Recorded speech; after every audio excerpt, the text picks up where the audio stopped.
So I think the first thing is to absolutely don't underestimate and undervalue the skill sets that you have that are very transferable. I think that's really, really important. Um, and I tried my hand at different careers, or at least different jobs I had no business applying for, and so I know some of this is a confidence piece.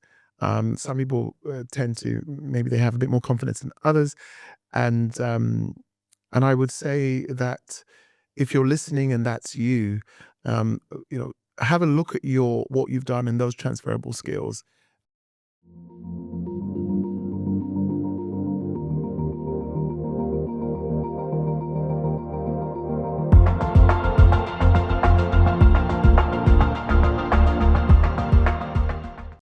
Hello, and welcome to another episode of the Plum Pod, where we talk about all things HR and mental health. I'm your host, Georgia, and founder of Access HR. On today's episode, I'm joined by Kenny Temowo, Senior Director who's led leadership roles at Shark Ninja and Netflix. In this episode, Kenny shares how leaning into creative risk has shaped his leadership style and help to build better teams with even better ideas. It's honest, inspiring, and a conversation that we've all been looking for. Kenny, hi. Hey, Georgia. Welcome to the podcast studio. Thank you. I'm delighted to be here. Honestly, the pleasure is all mine. I have been following you on LinkedIn for a while. So for us to have this in-person conversation, I just know is going to be incredible. But firstly, there may be people who don't know about your story, and we've spoken about it, and I really want people to know. There's one question that I ask every single guest. It's to really set the scene a little bit. The question is, was HR part of the plan, or did this happen by chance? Yeah, good question. Absolutely by chance. Yeah, and I suspect probably most people will answer the same way. Absolutely. Yeah, so I started out as a musician, as you know, trained, did a degree in music, and actually started out in sort of theology and music, and then sort of majored in music, partly because I was kind of a deep thinker, but then really the kind of arts was my thing. So yeah, started out in bands, doing recitals, reading music, performing music, and then this would have been so early 2000s, very early 2000s when I graduated. I was basically gigging, and I would do kind of backing vocals for the likes of Leona Lewis. She doesn't know who I am, definitely. So she was watching this. She was like, "Who are you?" Because I was just part of the backing vocal team, part of a session agency. And Westlife, if people remember the band. And this was when live performances was kind of popular. Mm-hmm. And then I did that for a few years and realized, well, I need to make some money at the same time. So I went part-time into teaching music and kind of creative thinking as well. And then went full-time into it. And then kind of long story short, I mean, we can talk about my career history if you want, but landed in a corporate role and kind of doing the music and the creative stuff on the side whilst doing the corporate things. Incredible. So where you are now, Senior Director, can you tell me a brief summary in terms of like the roles that you started at when you went into corporate and then what's led you to where you are today? Yeah, sure thing, Georgia. So yeah, when I left music and went into teaching, I realized that I got tired of embarking orders at the children, or some of them looked like they should have been full-time jobs. They were just so big. I trained as a coach and did some consulting training. Landed a job at a startup called City Year that was all about kind of leadership development for young people. And then moved into a consulting role. And I'd say that this consulting role was, the startup was my, I think one of the things I mentioned beforehand was all the roles I've been in, there's been a real focus on innovation, doing things differently. The startup was about innovating in the kind of civic year of service. So young people who started out in America and young people who would give a year as part of AmeriCorps to support at-risk children. And as part of that, the sort of double benefit was that they would then get some leadership development support. And so that was quite an innovative kind of scheme. And we kind of transported that to the UK. And my role was there to lead on the design of that and what that looked like. So I did that for a couple of years, then went to PA consulting, which the strap line for PA consulting was something like bringing ingenuity to life or something like that, which I thought was pretty cool. And PA is known for having a kind of product development innovation hub in Cambridge in the UK. And so that was again, just eye-opening to see how they approached kind of product innovation. Went from there to and the story ends soon, so yeah, we've got that long to wait. Went from there to a metaverse gaming company, Improbable, and then from there to Netflix. Most people would know Netflix, obviously a household name.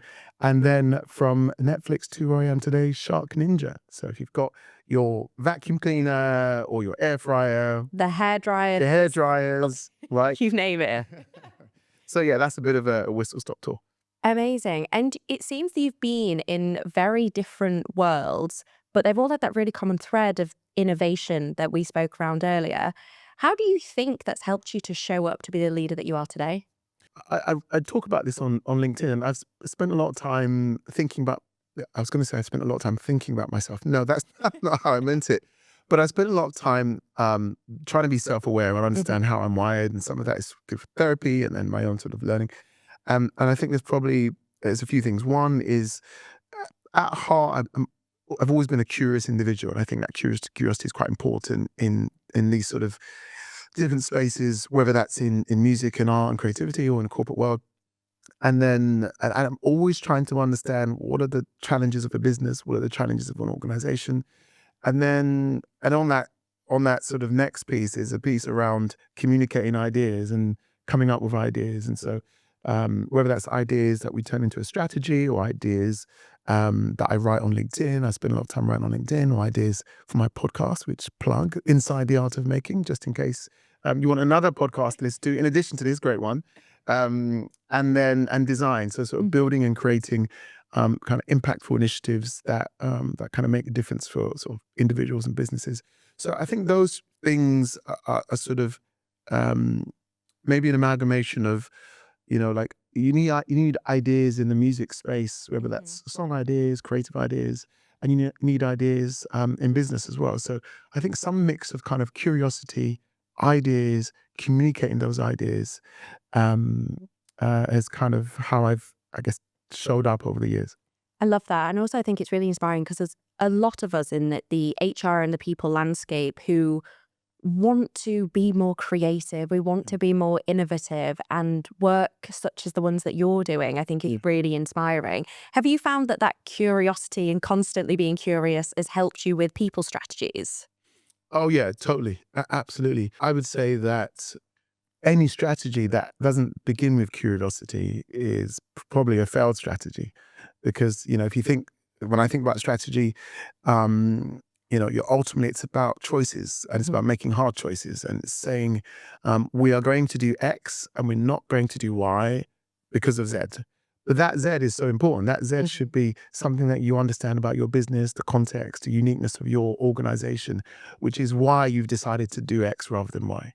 And so if you think about strategy in that way, then your starting point is going to always be, well, let's get curious about that Z, so we make sure we're making the right difficult choice. So yeah, I think curiosity is massive for people's strategy.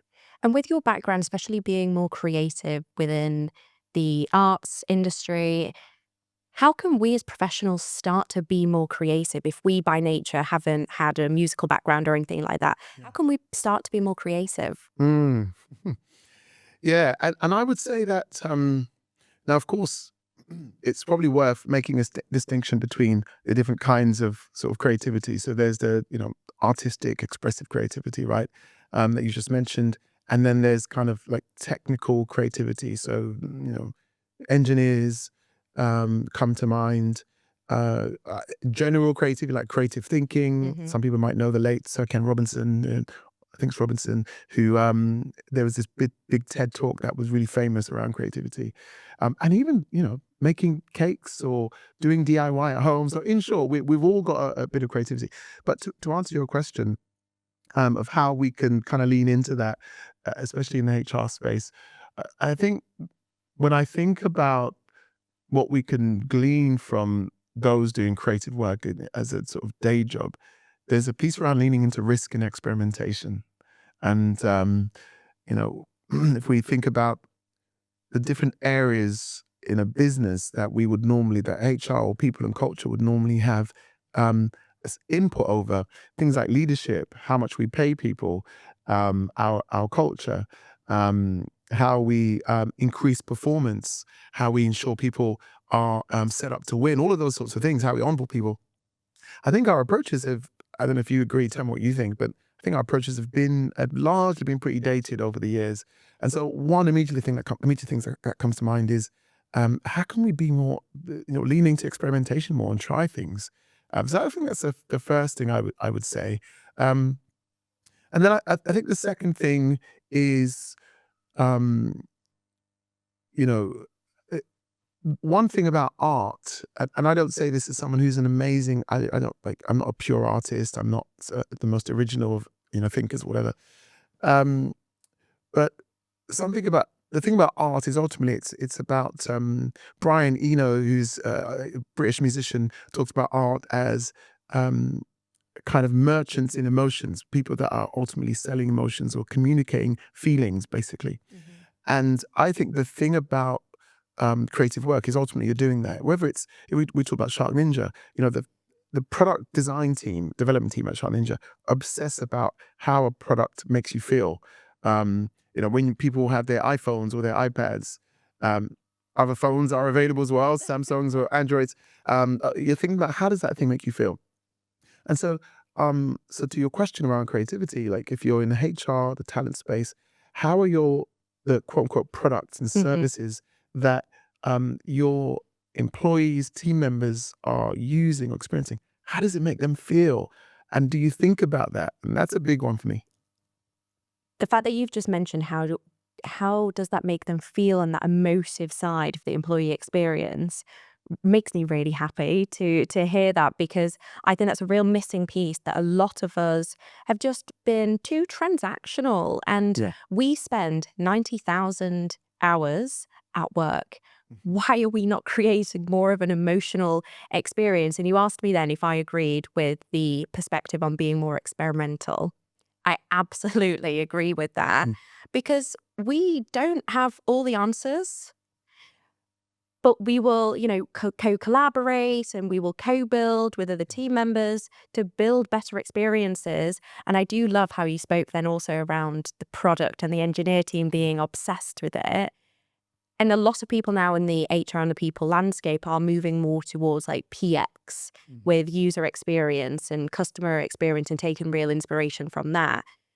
And I think throughout all of it, there is so much that we can do, but to start to move forward, we've got to be curious. We've got to start to look at, okay, what's going on in the world? How can I take what's happening in product and apply it into an HR landscape? Yeah. Yeah. It's such a good point. And it makes me think, if you look at an organization and the different teams that exist, so we've mentioned product teams, we've got marketing teams, obviously your engineering teams, your comms teams. Like, I think the other thing people teams could be doing is connecting far more with those teams. So you take people experience, for example, and let's take one of the quote unquote products for the people experience team. Maybe it's the kind of exit approach, how exits are handled. Or maybe it's a maternity or something like that. What if you then took that, and I challenge my team around this, took that to someone if you've got a design team, whether it's a product design team or some other kind of, service design team, or you took it to your marketing team. And rather than just having conversations and meetings in a silo within quote unquote HR people, actually have them put their sort of creative lens on it, their design lens.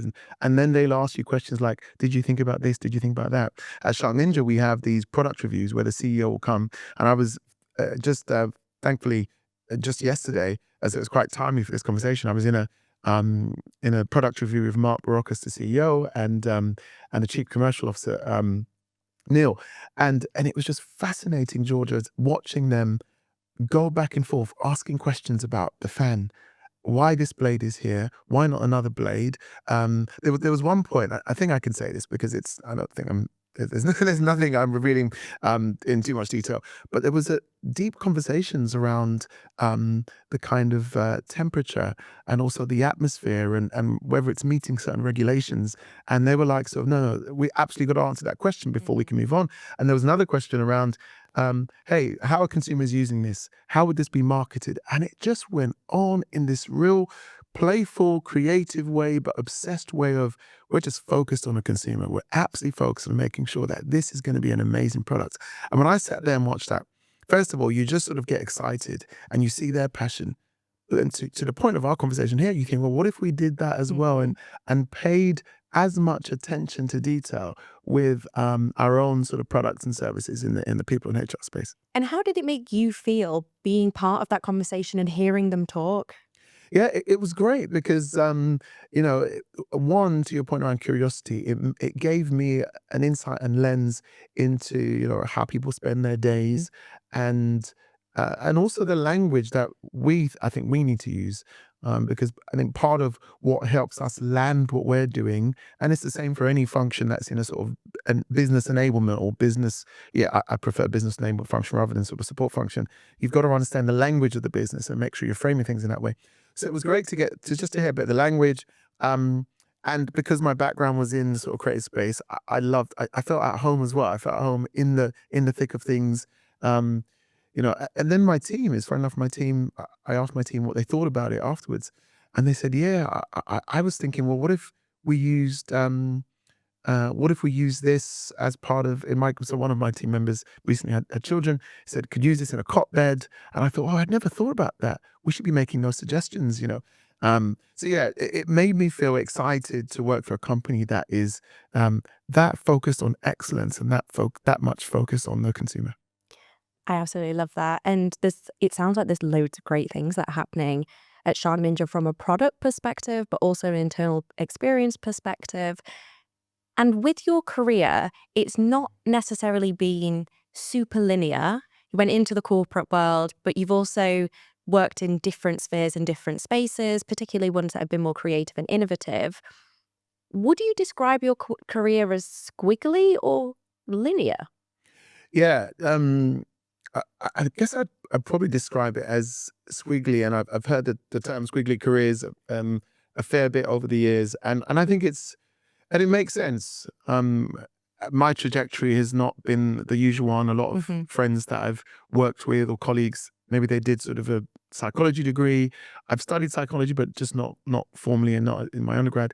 And I guess what that's given me, or it sort of forced me to develop, is not only the curiosity but also the adaptability.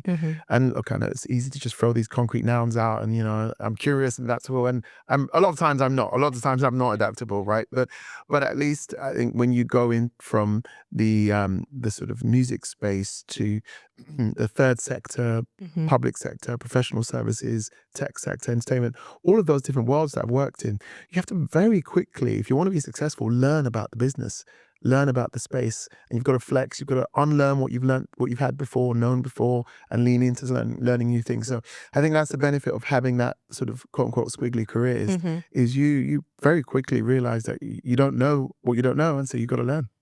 And what have you liked the most about working in the industries you've been in? Oh yeah, I love that question because it gives me a chance to just almost reflect and kind of re-enjoy the things.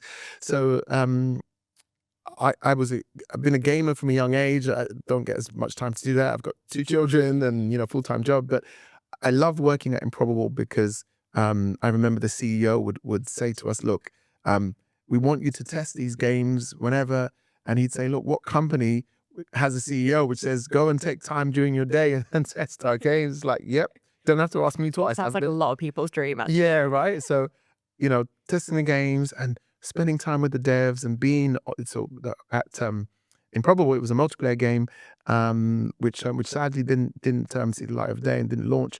But being with the devs, playing the game together, getting feedback and all of that was fantastic. And obviously Netflix, just one of, I don't know. I mean, it's unfair to say this to some of the other companies, but it's probably hands down the best company I've worked at. Specifically because of its culture and because of its what it does, the shows, and so spending time with the commissioners, spending time with the studio execs, understanding what goes into making an amazing show, and of course the pride that you feel when you go on and you watch it, and your children, my children watch it. I never forget when I told them I was leaving Netflix. They said, "Oh, Daddy, does that mean we don't get to watch Netflix anymore?" I was like, "No, I pay. Mommy and Daddy pay for Netflix. You'll keep watching it, you'll don't keep you watching worry." it." So one of the perks of working at Netflix wasn't getting a free subscription, so yeah, I enjoyed that. And then I think Shark Ninja is a similar one to Netflix in that its culture is so unique. Shark Ninja talks about doing the outrageously extraordinary. It's a US headquartered company, and so because of that, the language is very US centric and big and bold. But in some ways, I love that, because I think what US companies bring, and I've worked at a few now, is this aspiration. And just like American culture, just this big, bold vision. And whereas in the UK, I think we're just a little bit more, you don't make too much noise. You just do what you're doing in the corner. Yeah. Crack So on. you just crack on and like, To repeat. exactly. And so I've loved being, in US organizations. There are lots of other things I've not enjoyed about being in US organizations, but we'll save that for another time, I guess. Have you felt like you truly belonged at the organizations? Yeah, and maybe that's a good question, and almost a bit of a segue from what we were just talking about in some ways, because I think we all want to belong, right? It's a kind of a natural part of being human, and I'm thinking about which way to answer this, because growing up at school, you want to belong, you want to fit in, right? And it's a natural thing, which makes sense. If someone's trying to find a life partner, you don't want to stand out for the wrong reasons. So there's always this thing of wanting to fit in. And I'm pausing because I do remember, and it's tough. It's really hard when you don't feel like you fit in, you don't feel like you belong, because I think you're right.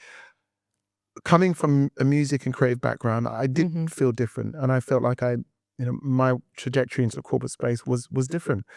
And I had to learn things very quickly. I had to learn very corporate ways of doing things.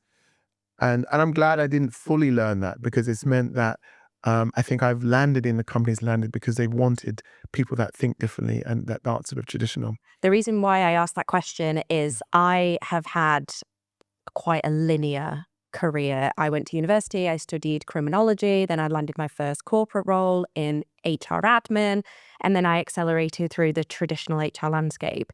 So for me, hearing senior people in the space who haven't started, I think that's more inspiring as a route. And the reason why I'm asking is I know that there'll be people who are listening who think that potentially they are similar to yourself. They're in the music industry, wanting to transition into people and talent, but they're thinking, does that mean I have to start all over again? And if they're thinking that and they're like, will I, as you say, fit in? Will I feel like I'm going to belong? Or do I just stay in my original space because it's easy and I'm comfortable? So if anyone is thinking that, what would you say to them? Yeah, thanks for that, Georgia. That's good. Well, but especially in today, so where we are today with AI and what's happening in the creative industries, I think it's a question that a lot of people, to your point, more people are asking now, because they're thinking about a career trajectory and what that means for them. So I think the first thing is to absolutely don't underestimate and undervalue the skill sets that you have that are very transferable. I think that's really, really important. And I tried my hand at different careers, or at least different jobs I had no business applying for. And so I know some of this is a confidence piece. Some people tend to, maybe they have a bit more confidence than others. And I would say that if you're listening and that's you, have a look at what you've done and those transferable skills, and then think about, rather than thinking about roles, also think about where you find yourself in a flow state, right? There's this guy, right, what's his name, Mihaly, who wrote the book Flow. And it just talks about those moments where your skill is matched with the sort of task and the environment and the sort of time. You lose a sense of time. Because if you think about that, then you're not thinking, if you take a moment to think about those flow states, you're not thinking just about a role. And you might be able to say, well, for example, if I take me, one of the things I've realized is that, and the reason why I have the podcast I have is I enjoy the process of going from nothing to something. And I realize I'm really good at that. Whether that's in a musical space of and sifting through choices, musical choices, harmonic choices, melodic choices, word choices, or in a business setting. And now retroactively, I've realized that looking back, I didn't know that at the beginning, but if I could tell myself, starting out now, I'd say, okay, think about, where are those flow states? Where are those kind of transferable skills? And I would just say to them, it's possible. It's absolutely possible. It does help having someone who will champion you. And look, I haven't done this all on my own. I've had people who believed in me, who saw me, and I wrote a post, I think recently on LinkedIn about having someone who you can back. I'm a man of faith, so I think prayer has been a big part of it for me to where I've come to, and so it's not just being completely me on my own. And I think the question also for people listening is, who are you backing? Given that there are people who they just need an opportunity. I've recently hired someone who didn't come from a traditional background. In fact, she came from the film and TV space as well. But she just knows how to get stuff done, and I brought her in house. There's one thing I also want to say, George, and I realize I'm at risk of talking too much, but there was one thing on your belonging piece I didn't mention, which is starting out. I recognized that I was often the only black person in this room as well. And it's not just the case in corporate settings. In the music setting, my brother, who's a musician, would often say he'd go touring all over the world, and there weren't many people that looked like him. Had someone recently who I was in a conversation with, and she was in tears, and she said she notices how much she stands out as a black woman. And again, in today's world, D&I has taken quite a hit, and I think for good reasons in certain spaces, in terms of how it's been articulated. But nevertheless, it doesn't remove the fact that there is a real um, gap in many places, and an opportunity. And belonging is an emotional thing. And so when people don't feel emotionally connected to the mission of a company or just to the company itself because they don't see themselves there, that can really impact, the team. And we can get into a conversation around your products. If the people testing your products aren't representative of the people using it, that's a problem for the business. So yeah, it's a big thing, the thing of belonging. I'm really glad you spoke about that as well, though, because I do think there are people who are listening and people on LinkedIn as well who will really connect with exactly what you've just said. And like you said, there are gaps, there's also opportunities, but we can't progress towards that if we don't have the conversation. So I'm glad that we spoke about that. Your career particularly, you've been very creative. And I would love to know how having more of a creative brain has helped you in leadership. I do. Someone once said to me, Kenny, I think you've got a kind of good mix of left brain and right brain, left brain and right brain thinking, and which, for those who don't know, that's kind of a mixture of more rational, cerebral thinking and kind of more intuitive. And I know someone's probably out there thinking the researchers debunked left brain hemispheric or whatever. Yes, we don't have a split kind of hemisphere in that sort of way, but I think people understand what we mean.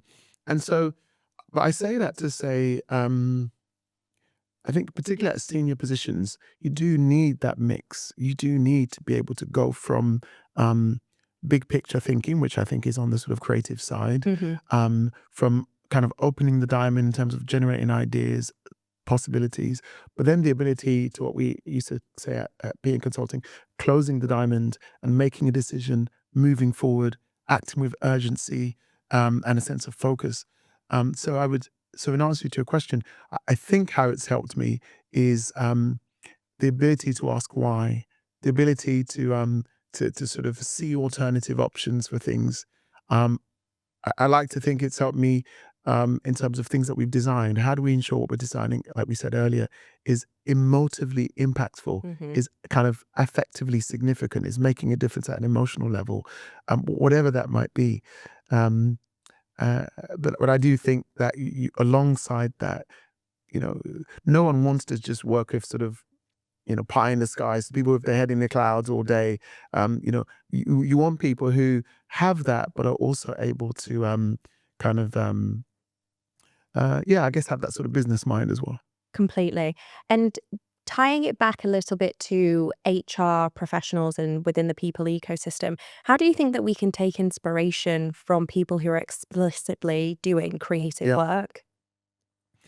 Yeah. There's a book by that I'm still reading. It's by Adam Moss.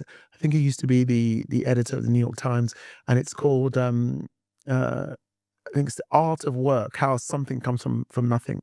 Um, and and in it he speaks to about, I think it's something like 43 different creatives. It's a great read. And there's a whole list of reads I can recommend as well, if we want.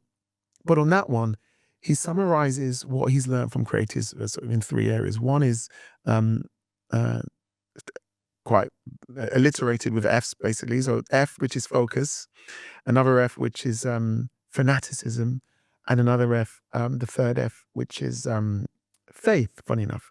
And I think what he means is, if we work backwards, so faith is this belief that what you're working on is worthwhile, and you can you can do it, you can make it. If you think about a musician or songwriter who's working on a song, and as I have this particular one that I'm working on for this summer that I mentioned earlier, before we started talking, has been kind of on my radar for a few years now, and you do need a bit of faith to sort of believe that it's worthwhile sharing with the world. And I'll connect that, and I guess in a moment, to HR. That the other one around fanaticism is this kind of energy and this enthusiasm. And then focus is just really getting your head down. So I think if you take those qualities, those are really applicable. If you're working on a really difficult piece of work around compensation, or you're trying to pull together an approach to leadership, an approach to how we upskill. All of those things need passion, they need enthusiasm, they need focus. And then, like we said earlier, creative risk is the other piece, like leaning into creative risk and experimenting, trying things. And so what I've found, and I may have written a post on this on LinkedIn at some point, what I've found is that not everybody will see themselves as creative, but most people want to be part of a creative process because there's something that just makes you feel good. It elevates you and you feel inspired. And so I don't think we have a choice but to integrate artistic, creative approaches into our work in people and culture. I can definitely resonate with that as well, because honestly, one of the most popular questions I get asked is, I want to think differently. I want to be more creative. I want to be more curious in HR, but I don't know how. So I ask the question, well, what are you doing already? And they will list everything. But it goes back to your point. We feel like we're not creative enough, but who's to say what that limit is? It's a good point, George, and I want to double down on that in as crystal sort of clear as way as possible. So thanks for the opportunity to do that. Part of what was, so first of all, we shouldn't worship creativity. I wouldn't want people to think that that's what I'm sort of proposing. It's just that there's aspects of it that can really help with the work we're doing. And it's not this kind of, it doesn't have to be this big glamorous kind of event or thing like that. For my water's coming up. But if I give you some concrete examples, we had our CEO that was coming over, and we were thinking about what we could do with the CEO. And one of us, we had an idea around, well, what if we do a kind of a poll or some kind of survey about a particular topic. I won't name it, about a particular issue. And one of the ideas was, well, let's make it anonymous. And I said, well, how would we make it anonymous? Like, that doesn't feel bold to me. Let's make it unanonymous. We're going to challenge people to say what they think. That's going to feel edgy. It's going to feel uncomfortable. That's part of the sort of the thing about creativity is you're trying to break through into the new. You break through into something different, and you don't break through into the new by doing things the way you've always done it. And so one thing people can do listening is look out for ways where you are courting convention, where you are courting the things that you've just always done, and how can you challenge yourself? And that usually brings you into a more creative space. Such a key message. And before we end, because I just have one very last question before we do, I really want to reflect as part of this question and looking back in the early days of your career, thinking back to when you were doing your teaching potentially or in music, what's one piece of advice that you would give your younger self? Oh, this great question. Yeah, the old chestnut. Um, hmm. Oh, yeah. There's a few, and this not necessarily in the professional space or. Doesn't necessarily have to be just one piece of advice, Oh, because I think they all connect at the end of the they day. do, as well. don't they? Yeah, I have like 5 pieces of advice that I give myself. Um, so can I just rattle off Yeah, a go couple? ahead. Right? You go Okay. ahead. Okay. Okay. So I think one is you're fine just the way you are. Love that. You know, and I think there's a beautiful Billy Joel song, "I love you just the way you are. Don't go changing or try to please me. Don't change the color of your hair and all of that.